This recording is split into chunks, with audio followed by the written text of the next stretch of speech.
Ha ha! Salut! Non mais tu pourrais être un peu surpris. Par quoi? Je viens d'apparaître devant toi. J'ai découvert le secret de la téléportation. Ah, cool. Et c'est tout ce que ça te fait? Bah, disons que le secret de la téléportation, ça fait environ 80 ans qu'on le connaît. Plaît-il? Générique.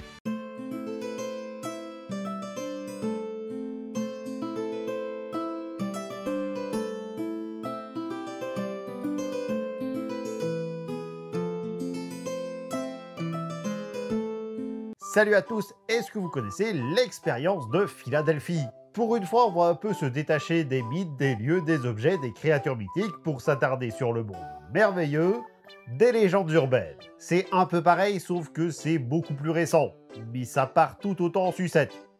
Le contexte, c'est en 1889 en Autriche que naît Adolf. Alors, on n'est peut-être pas obligé de faire autant de contexte, surtout que la plateforme est un peu tatillonne sur le sujet. Ouais, c'est vrai, tu n'as pas tort. Donc, c'est la Seconde Guerre mondiale. Un petit conflit dont vous avez peut-être entendu parler. Une période joyeuse pour l'Europe qui verra l'exode d'une bonne partie des scientifiques du coin pour le Nouveau Monde, avec en tête un certain Albert Einstein qui profite d'un voyage en 1933 pour rester chez l'oncle Sam, par crainte de ce qui lui serait arrivé s'il était revenu. Mais regardez ce que vous avez fait, vous avez désintégré Einstein! Lorsque la guerre éclate, les Américains apprennent que les Allemands sont en pleine recherche de la bombe atomique, ce qui va les pousser à entrer dans la course en développant le projet Manhattan et en y foutant tout ce qui est scientifique dans leur rang, dont Einstein, évidemment. Merde, j'espère que vous avez une chute à tout ça parce que l'intro est comaque. Parce que ce n'est pas le seul projet qui sortira des recherches de Bébert, puisqu'un an plus tard, une opération sera lancée à Philadelphie, Pennsylvanie, un projet nommé Rainbow et qui restera secret pendant près de 10 ans. Et quand on connaît l'histoire, on comprend qu'ils ont préféré cacher tout ça sous le tapis. Cette découverte, on la devra à un témoin qui finira par envoyer des documents annotés à l'Office of Naval Research de la même Philadelphie, qui ne semblait pas vraiment connaître le projet. Ça commence à sentir mauvais ton histoire. L'affaire va quand même bien intéresser deux officiers qui vont enquêter durant quelques années. Le capitaine Sidney Sherby et le commandant George W. Hoover, le responsable des projets spéciaux qui trouvait un peu fort de café qu'on lui ait caché une telle opération. Capitaine, c'est l'espion. Ces secrets ont des secrets. Et ils vont trouver quelque chose? Absolument rien de concret, même la personne à l'origine des annotations semble introuvable. Mais je pense justement qu'il est temps de s'intéresser aux deux hommes qui ont permis de rendre public l'un des mythes les plus étonnants de l'armée américaine.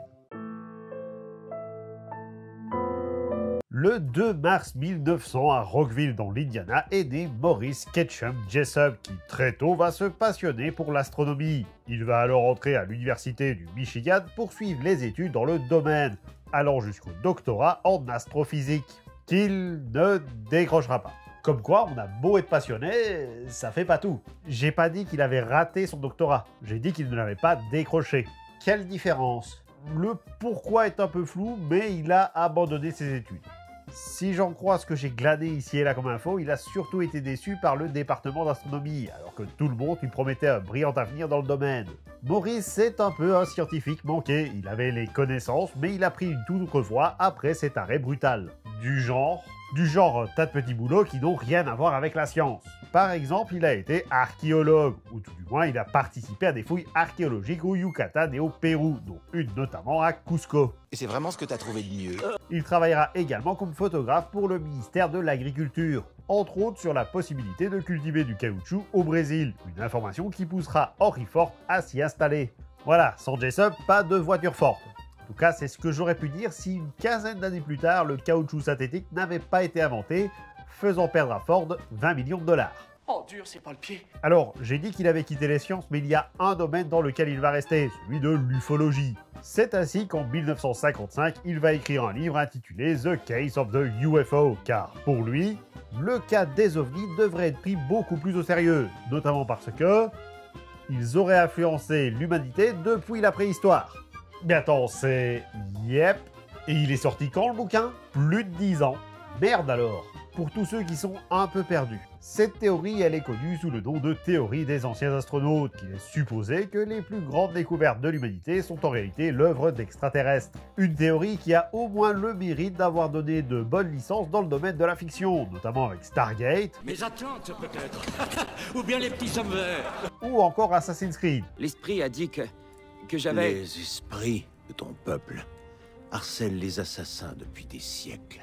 Une théorie dont la paternité revient bien souvent à Eric von Daniken, qui a publié en 1968, soit 13 ans plus tard, Chariot of the Gods, point d'interrogation, ou traduit en français par Présence des extraterrestres, sans point d'interrogation, ce qui spoil quand même vachement plus le contenu. Et me racontez pas la fin. Bon après, je vais pas rentrer plus dans les détails parce que la théorie, on pourrait la faire remonter jusqu'en 1880. Et le rapport avec Philadelphie dans tout ça? Excellente transition, car comme dit en intro, c'est ce livre qui va être envoyé à l'armée, avec les annotations de 3 personnes qui seront nommées Jamie, Monsieur A et Monsieur B. Parce que seul Jamie est nommé dans le bouquin et ils avaient pas trop d'imagination. Entre autres théories sur les extraterrestres venant appuyer les propos de Jessup, il est également fait référence aux 3 hommes comme étant des gitans. Le discours aurait été de base discrédité s'il voulait prévenir la population. C'est quand même pas de bol pour lui, hein. Dans le même laps de temps que l'envoi du bouquin, c'est Jessup qui va recevoir des lettres signées de Carlos Miguel Allende, membre de la marine marchande qui aurait été témoin de la fameuse expérience de Philadelphie. La correspondance commence alors entre les deux hommes, Jessup étant intéressé par ce phénomène et Allende restant assez flou sur certains détails. D'ailleurs, on remarque assez vite que Carlos a une sorte d'omniscience dans son récit. Il ne décrit jamais les choses de son point de vue, mais d'une manière générale. Un truc du style, c'était une gerbe de feu géante à la place de « Depuis le pont du bateau où je me trouvais, je pouvais voir une gerbe de feu géante ». L'échange de lettres durera quelques temps avant de s'arrêter brusquement et Jessup sera appelé à l'Office of Naval Research pour découvrir le bouquin et répondre à la question « Non mais qu'est-ce que c'est que ce bordel ?»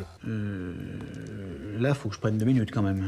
Alors, le bordel ne sera pas vraiment résolu, mais il permettra à Jessup de reconnaître l'écriture de Monsieur A comme étant celle de Carlos.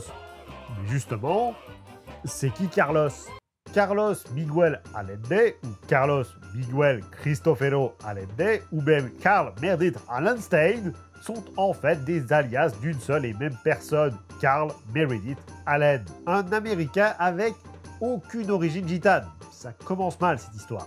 S'il est né en Pennsylvanie, dans la ville de Springdale, il déménage notamment pour New Kensington avant de partir dans divers états du pays, ce qui recoupe avec le fait qu'il était assez difficile à trouver. Allen, il était représenté comme un esprit brillant, mais il avait du mal à garder un boulot très longtemps. Il s'engagera notamment dans le corps des marines, mais il restera moins d'1 an avant de rejoindre la marine marchande et de sauter de bateau en bateau au fil des années. Alors, j'aurais une dernière question. Dis-moi, pourquoi est-ce qu'il a utilisé le bouquin de Jessup? Ah oui, alors ça risque d'être un peu déceptif. En fait, convaincu que Jessup avait raison sur les extraterrestres, il a envoyé des lettres pour lui faire peur, histoire qu'il ne publie plus de bouquins qui risqueraient de faire de l'ombre à un événement plus important, du genre la bombe atomique. Ah non, tu veux dire qu'il veut empêcher que des recherches en ufologie fassent de l'ombre à la bombe atomique en révélant une histoire que personne ne connaît et qui est tellement incroyable qu'elle ne pourrait que faire de l'ombre à la bombe atomique. Ce que tu dis n'a aucun sens. Bon, il est temps de parler du projet Rainbow. Ce projet, c'est de rendre les bateaux invisibles, non seulement au radar, mais également à l'œil nu. Une idée qui ne sort pas de nulle part, puisque sur place, on y retrouve un certain Albert, je tire la langue, Einstein, et sa théorie du tout. Sauf que la théorie du tout, elle n'existe pas. Je vais faire comme si j'avais compris et simplement acquiescer de la tête. En fait, tout est dans le nom. La théorie du tout, c'est une théorie. C'est même la théorie qui essaye d'expliquer l'univers et tout ce qu'il compose dans une seule et unique théorie. Tout ceci fait appel à de la physique quantique et de la relativité générale, donc on va pas aller dans cette direction-là, parce qu'il y a beaucoup de chances pour que vous ne compreniez pas ce que je dis. Il y a même beaucoup de chances pour que je ne comprenne pas ce que je dis. D'accord. C'est chaud quand même. Toujours est-il que c'est dans l'optique de trouver une réponse à cette théorie que le projet est lancé. Selon les sources, l'expérience aurait eu 2 approches différentes, soit en travaillant sur la réfraction de la lumière, ce qui semble assez logique, soit sur la gravité. Ce qui, pour le coup, me semble un peu moins logique, mais qui correspondrait bien aux expériences d'antigravité menées par l'Allemagne à la même époque. Donc on choisit l'USS Eldridge. Autour de lui, d'autres navires militaires témoins et au moins un navire marchand, le SS Andrew Forsyth, sur lequel se trouve notre Carlos. Mais attends, l'idée c'était pas que le projet soit secret? Pourquoi il y a un navire marchand? Difficile de savoir le pourquoi. Visiblement, il était juste là par hasard. J'ai pas vraiment trouvé de réponse. À bord de l'Eldridge se trouvent deux générateurs massifs de 75 kVA chacun, 3000 tubes amplificateurs de puissance 6L6 pour les relier à 4 bobines magnétiques et 3 émetteurs RF. Encore heureux que tu as laissé la partie physique quantique de côté. C'est vachement plus compréhensible comme ça. Nous sommes donc le 22 juillet 1943 à 9 h du matin quand l'officier met les générateurs en marche et le champ gravitationnel commence à se propager autour du vaisseau. Rapidement, un épais brouillard vert, je sais pas d'où vient la couleur, englobe le navire qui petit à petit disparaît, étant invisible tant au radar qu'à l'œil nu. L'expérience était un succès. Jusque-là. Quelques minutes plus tard, les générateurs sont coupés et le brouillard revient, matérialisant le bateau petit à petit. Une fois totalement réapparu, les officiers montèrent à son bord pour retrouver un équipage désorienté et atteint de nausées. Autant dire que pour l'armée, avoir un personnel de bord qui tient à peine debout, ça risque de vachement diminuer leur efficacité au combat. Donc, au vu des résultats, il est préférable d'annuler l'expérience et de se contenter de l'invisibilité au radar. C'est une riche idée. Est-ce que tu crois qu'ils l'ont fait? Est-ce que tu crois qu'ils l'ont fait? Oui, parce que le 28 octobre de la même année à 17h15, une nouvelle expérience est effectuée sur l'USS Eldridge. L'expérience semble encore une fois bien se passer, les générateurs sont mis en marche, le brouillard vert apparaît et le vaisseau devient une nouvelle fois invisible, si ce n'est qu'on peut deviner un peu son contour à la base de l'eau. Quand soudain un éclair aveuglant projeté depuis l'appareil fait disparaître le navire. Le principe de l'expérience quoi, donc du coup ça a marché. Non, mais là je parle pas de le faire disparaître à l'œil nu, il est juste plus là, physiquement. Mais du coup, il est arrivé quoi au bateau? Est-ce que tu es familier avec la ville de Norfolk en Virginie? La ville de plus de 200 000 habitants fondée par Adam Torreth Booth en 1622 et qui tire son nom du comté de Norfolk en Angleterre d'où est originaire son fondateur? J'en ai vaguement entendu parler. Eh bien, le 28 octobre 1943, à 17h16 environ, les habitants de Norfolk en Virginie vont être témoins d'un événement des plus étranges, l'apparition d'un navire, l'USS Eldridge. Le projet Philadelphia venait de découvrir la téléportation. Mais c'est super cool ça, pourquoi est-ce qu'on n'utilise pas ça plus souvent? Parce que la suite de l'histoire, elle est beaucoup moins amusante. Après quelques minutes, le bateau a disparu de Norfolk pour revenir dans le chantier naval de Philadelphia. Et si la première fois on a juste eu à déplorer quelques nausées, ici la moitié de l'équipage était toujours désorienté et l'autre avait tout simplement disparu. Et ils sont toujours portés disparus à ce jour. Et le plus étonnant encore, c'est que 5 membres d'équipage ont fini fusionnés avec le navire. Mais vous avez pas compris à quoi elle sert cette machine? Elle vous prend et elle vous réduit à l'état moléculaire, ce qui veut dire qu'à un moment donné, vous cessez d'exister. Donc, pas terrible le système. Après ça, tous les membres d'équipage, enfin ceux qui n'étaient ni disparus ni moitié métalliques, ont été renvoyés de l'armée pour le motif de mentalement inapte au travail. Sans doute une forme de défense si jamais l'un d'entre eux venait à parler. Dans ce cas-là, il leur suffirait de sortir le document pour dire « Hey, le croyez pas, il est fou !» Bon, ça c'était avant qu'il ne fasse de toute façon passer une missive officielle dans le chantier quelques années plus tard pour rassurer les marins encore présents. C'est vraiment rassurant de savoir que vous maîtrisez votre sujet. Et il y en a qui ont parlé. Hormis Carl Allen, on peut citer Victor Silverman, qui était à bord du navire et qui va nous décrire l'épais brouillard et sa confusion une fois celui-ci disparu pour laisser place au port de Norfolk. Mais on a aussi Alfred Bilek qui va réussir l'exploit de donner un témoignage à la fois sur le bateau et à la fois depuis le port. Et là où la majeure partie des témoignages parlent de quelques minutes à Norfolk, lui il dit qu'il a fallu 4 heures pour que le navire réapparaisse.